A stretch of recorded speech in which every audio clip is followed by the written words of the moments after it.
how's it going? It's that nerd Ryan here, and today we're going to talk about Black Adam.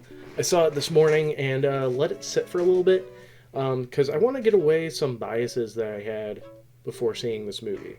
So I've never seen a movie with The Rock in it. I always had a bad taste in my mouth with The Rock, mainly for the fact that I feel like he was overused, and also because I heard a rumor that he has in his contract that he can never lose a fight or anything like that, and I was like, that's kind of pretentious. The only thing that I've seen of The Rock were memes, and it kind of made me not like him. On that too, as you guys know, I am more of a Marvel fan. I'm slowly getting into DC a little bit more. So I had that bias. And then on top of that, also, I knew little to nothing about Black Adam except for I thought he was a Shazam villain. I guess I'll find out today because after recording this, I will be reading not Action Comics #1, but the Marvel Family #1. So yeah, I wasn't sure about his origin or anything like that. So going into this movie, I was not expecting much. All I knew was that like Justice Society was in it with Dr. Fate and Hawkman, and who I thought was the Atom, but it was Atom Smasher. So that on its own, I was like, okay, I'm excited to see some of these characters. Which it's funny, if you guys watch Good Mythical Morning, you know that Hawkman is Rhett's favorite superhero. So through the whole thing, I was sitting there thinking, oh, Rhett would be happy right now. But yeah, and that's like basically what I went into with this movie.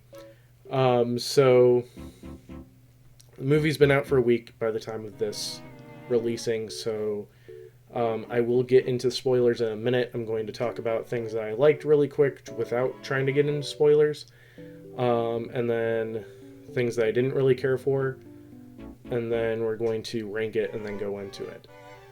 So I really liked the dynamic of the JSA. I kind of liked how they were, like, you could tell they kind of were like a hero version of a Suicide Squad, but they were also, like, they were like Diet Justice League is the best way I could kind of say it. Like Justice League rejects almost. Like they would be good in the Justice League, but they were not like the level of like Superman and the Flash and Batman and stuff like that. Kind of like B-list heroes. That's, yeah, there we go. So I like their dynamic of being how they were a team and everything, and Hawkman being the leader. I also liked Black Adam's interactions with the main family. And yeah, it kind of had a Terminator 2 vibe with him and the main kid. Because, like, I mean, he's been gone for 5,000 years. He's not understanding a lot of stuff.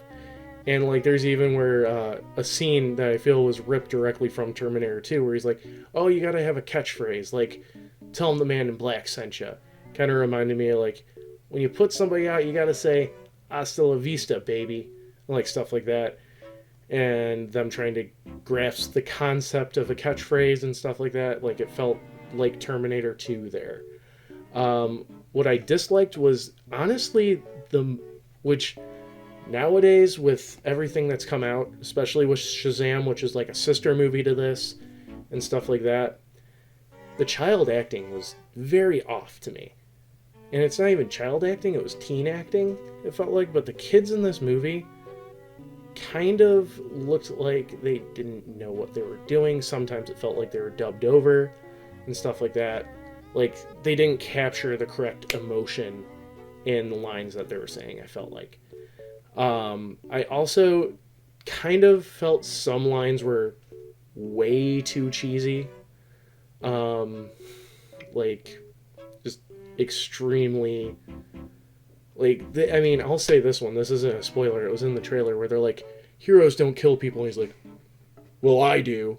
Like, that was, like, really dumb, it felt like. And it came off like that. I mean, there's some genuinely cheesy lines that were funny. Like, the whole tell him the man in black sent you thing was pretty funny the first few times.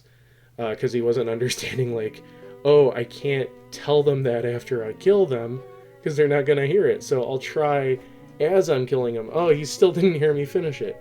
Okay, let me try it now. Like, oh, let me tell the person I'm protecting that. Like, that was funny, but like, when it was like, oh, I do, that was kind of dumb. So I have to give this movie a 7 out of 10. It was better than I expected, but still like an okay DC movie. So now let's talk spoilers. So basically, I'm not gonna go through like I usually do with my movie reviews from start to finish about like the movie. I'm just gonna talk about parts that stood out and parts that I enjoyed. And then parts like I kind of know. So like I've seen Legends of Tomorrow, so I know how Hawkman works. And they don't really mention it in this movie, but Hawkman gets reincarnated constantly. He dies and then comes back, dies and comes back. So they're building up with the fact that Hawkman is probably going to die. And that's because Dr. Fate keeps seeing it in the future. But what's interesting is Dr. Fate switches with him and ends up dying himself, which there's problems with that too when you think about it. Is so he mentions when he like makes that decision that he can't see in the future anymore, implying that he can only see what he is alive for. But, and this is coming from a Marvel fan that doesn't understand DC logic, so I mean, I could be completely off and this could actually be Dr. Fate's powers, so I do apologize. I will admit I know Doctor Strange over Dr. Fate. But yeah, so anyways, so it kind of implies that he can only see stuff that he's alive for. So he sacrifices himself to ensure that Hawkman survives. But Hawkman's death still plays out, even though it's a fake copy of him. And then other stuff happens from that vision after Dr. Fate's death, which was confusing to me. What else I liked was the twist, which probably wasn't a twist for fans of this, but to me it was they played it off that Black Adam was actually a child slave that got imbued with the same powers as Shazam, and I guess went crazy and got locked away. Well, actually, that was another twist, was that like they thought that he was the hero, but he actually went crazy, which also he didn't, but he went crazy and got locked away. But the true story was that his son, the kid, did get imbued with the powers, and his family got attacked, so he gave his dad those powers, and then the son got immediately assassinated right after. So then the dad goes on a rage-fueled killing spree, then gets locked away. So Teth Adam is not a child, he is a full-grown adult who lost his entire family due to his son having superpowers. That was the twist. I thought that was a good idea, because like I didn't see that coming. I was waiting for him to do like the Shazam thing and then realize that it's just a kid like Billy Batson, and they're gonna be like, wait, we can't put this person in jail because they're just a kid.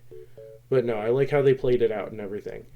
I had a feeling that the main villain was the main villain in this, or that Sabac's conduit, or whatever you want to call it, Sabac's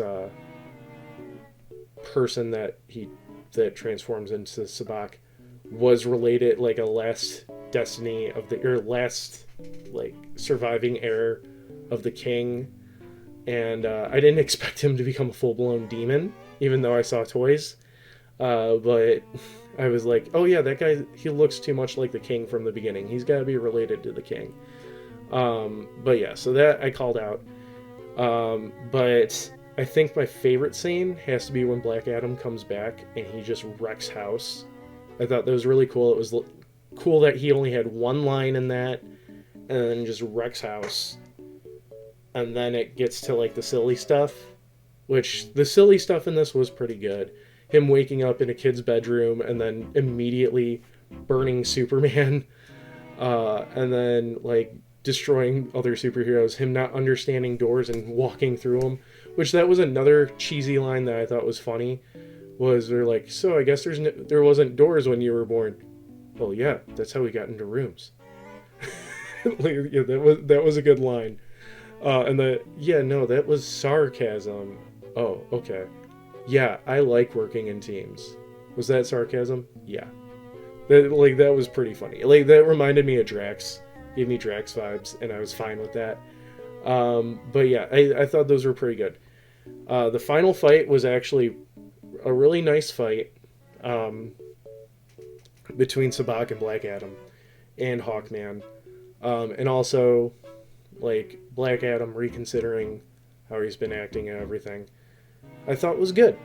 I also kind of want to take away my bias that I had about The Rock. I'm open to seeing the Jumanji movies and maybe even the Fast and Furious movies. Probably not Fast and Furious, but Jumanji, sure. And also, I should say, I have seen him in Moana. I forgot that. But he's not physically in Moana. But yeah.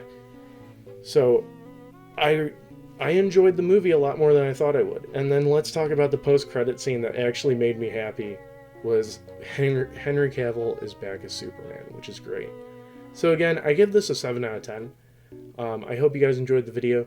Be sure to leave a like, comment, subscribe, ring that bell, and follow me on all my social media down below. It's that Nerd Ryan telling you, have an amazing day.